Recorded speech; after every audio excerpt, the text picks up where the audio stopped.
A escravidão é a prática social em que um ser humano adquire direitos de propriedade sobre outro denominado por escravo, ao qual é imposto tal condição por meio da força. Quando falamos em escravidão, é difícil não pensarmos nos europeus, que superlotavam os porões de seus navios de homens trazidos da África, independente de suas vontades, e que foram colocados à venda de forma desumana e cruel por toda a América.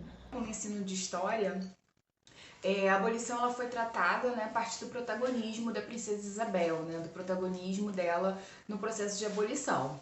Então, hoje, no ensino de história, né, a gente tem buscado cada vez mais trabalhar a liderança, né, o protagonismo do movimento negro. Né? A abolição foi um processo lento, gradual, né, um processo que começou e que aconteceu lentamente. E foi um processo que aconteceu por pressão da Inglaterra, né? A Inglaterra ela pressionou para que várias leis fossem criadas e para que o tráfico ele fosse proibido. Apesar do tráfico ter continuado acontecendo de forma clandestina, mas houve essa pressão da Inglaterra e também do movimento abolicionista, que muitas vezes nos livros de história ele não era abordado. Né? Os grandes abolicionistas, advogados, intelectuais, que participavam desse movimento e dessa luta pela abolição. Então a abolição ela aconteceu em 1838. Antes, né, já tinham ocorrido leis, né, como a Lei de Ventre Livre, Lei dos Sexagenários, leis que já, de certa forma, já tinham iniciado, né, esse processo. E aí, quando a abolição acontece, ela não resolve o problema desse liberto, né, desse ex-escravizado. A Lei de Terras de 1850, ela dificulta o acesso à terra. Então a gente vai ter um grupo de pessoas, né, uma camada de libertos, né, de ex-escravizados, sem emprego, sem ter para onde ir. Muitos vão continuar vivendo nas fazendas que trabalhavam. E em contrapartida, né, a mão de obra do imigrante. Então, o imigrante europeu, ele vem para o Brasil para atender muitas teorias do embranquecimento da raça. E aí, essa população escravizada acaba ficando sem muita opção. E aí, dentro disso, nesse pós-abolição, né, além dessa discriminação que eles vão sofrer, dessa falta de acesso a emprego, né, a falta de acesso a escolas, a gente tem aí, nesse momento, pós-abolição, o surgimento de vários quilombos também, né? Uma outra coisa que durante muito tempo associou-se a ideia de quilombo apenas aquele quilombo, daquele modelo do quilombo de Palmares. Mas a gente tem os quilombos contemporâneos, que são os quilombos que se formaram no pós-abolição. Então, são exatamente dessa resistência. Então, diante desse processo de exclusão que aconteceu, né, dessa não inserção desse ex-escravizado, do negro à sociedade, a gente tem hoje as políticas afirmativas, que tentam reparar, né, tentam diminuir esse abismo, essa falta de representatividade, porque durante muito tempo, né, eles não tiveram acesso a uma série de coisas, a educação, e aí a gente tem hoje esse abismo, né, junto com a questão do racismo estrutural, que ele é muito forte na nossa sociedade. Então a gente tem um racismo que ele se expressa de várias formas, né? O racismo ambiental, o racismo epistemológico, o racismo linguístico, o racismo recreativo.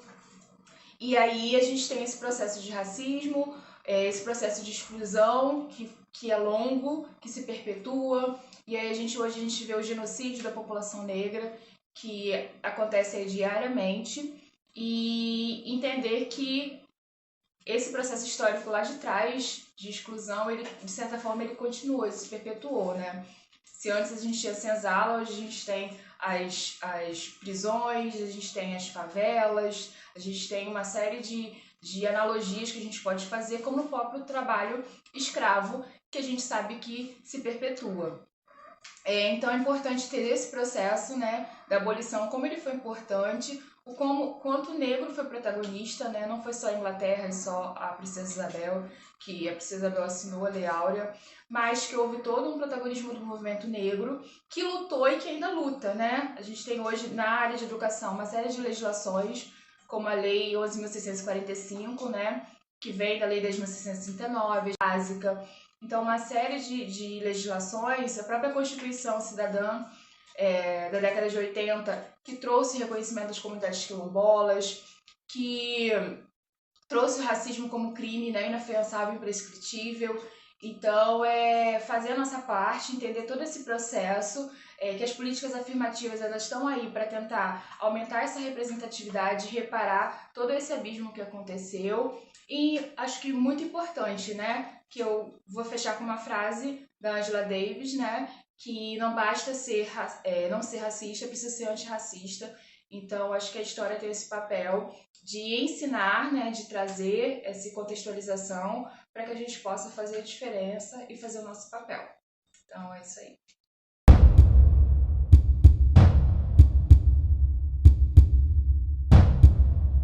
Como a escravidão reflete no dia de hoje? Então, é exatamente isso que eu tô falando, assim. Ela nunca acabou. Na verdade, ela só tem outros nomes.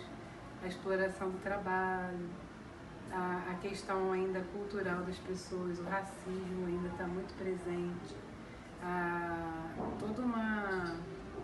toda uma questão de exploração ainda existe no Brasil e vai ser muito difícil que acabe. A cidadania. O conceito de cidadania está ligado à participação dos indivíduos na vida em sociedade. Refere-se aos direitos e deveres daqueles que compartilham a vida social. Sabemos que as sociedades são permeadas por relações de poder e desigualdade, existindo grupos de pessoas segregadas ou excluídas devido à sua etnia, gênero, grau de riqueza, status e etc. Esses grupos são constantemente alvo de preconceito, discriminação e, muitas vezes, violência.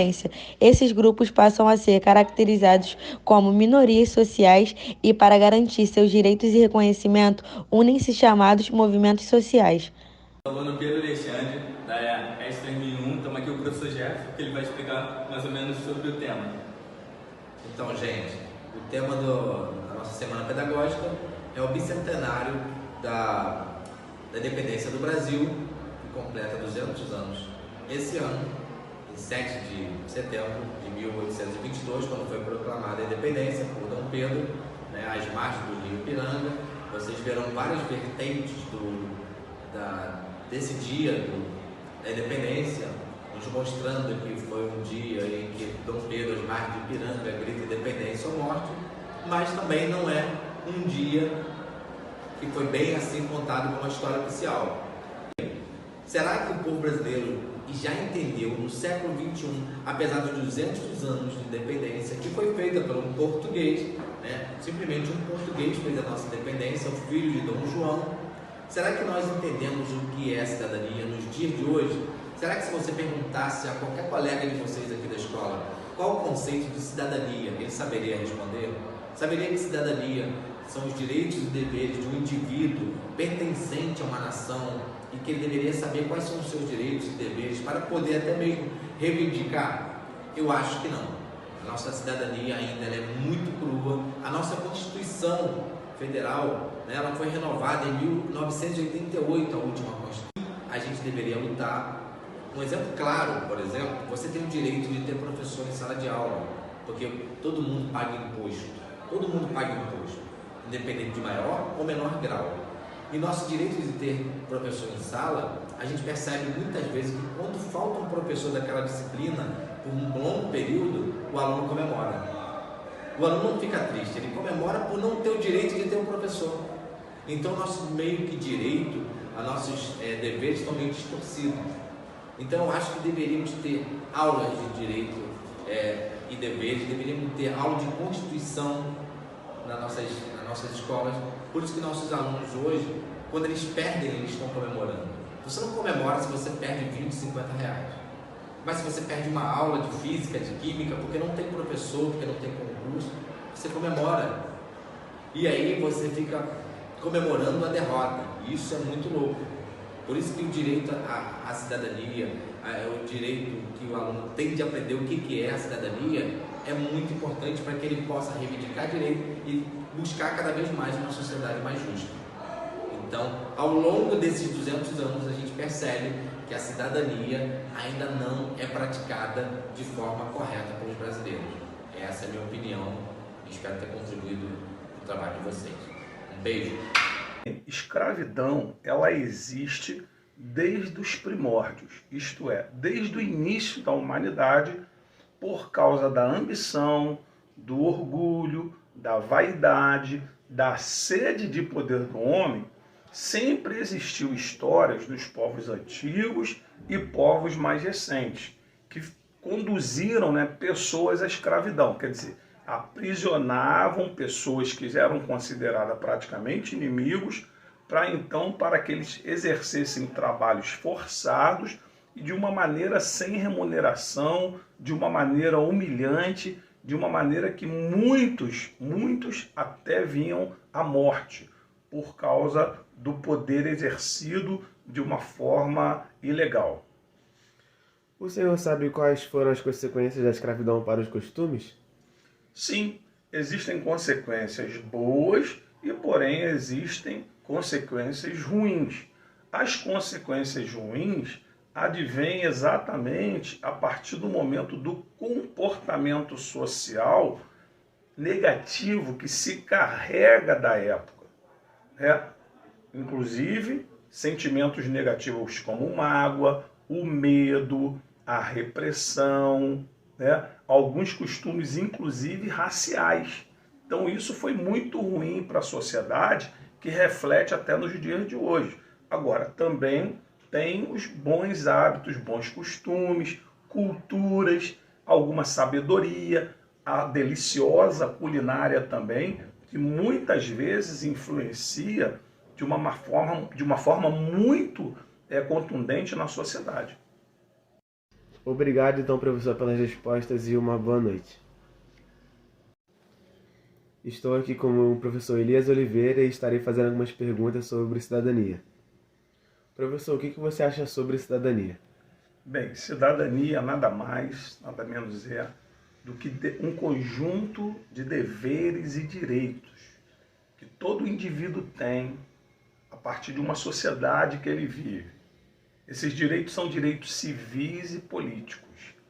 Então ele tem os deveres a cumprir e os direitos a usufruir, então, tanto no campo civil como no campo político. O senhor sabe quais são os seus direitos como cidadão?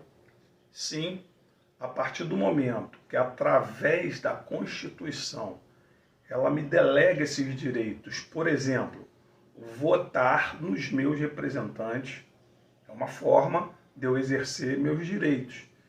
Ter direito também, que precisa ser dado pelo Estado, a segurança, moradia, educação, saúde.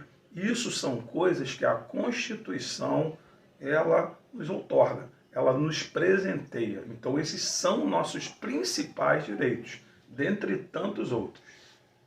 O senhor se acha um cidadão de bem? Sim, a partir do momento que eu cumpro meus deveres como cidadão, pagando os meus impostos e também exercendo a ética, a moral, bons costumes que são daquela sociedade, que são daquele país. Então, a partir do momento que eu cumpro as leis, eu me torno, então, um cidadão de bem, ao contrário dos que são marginalizados.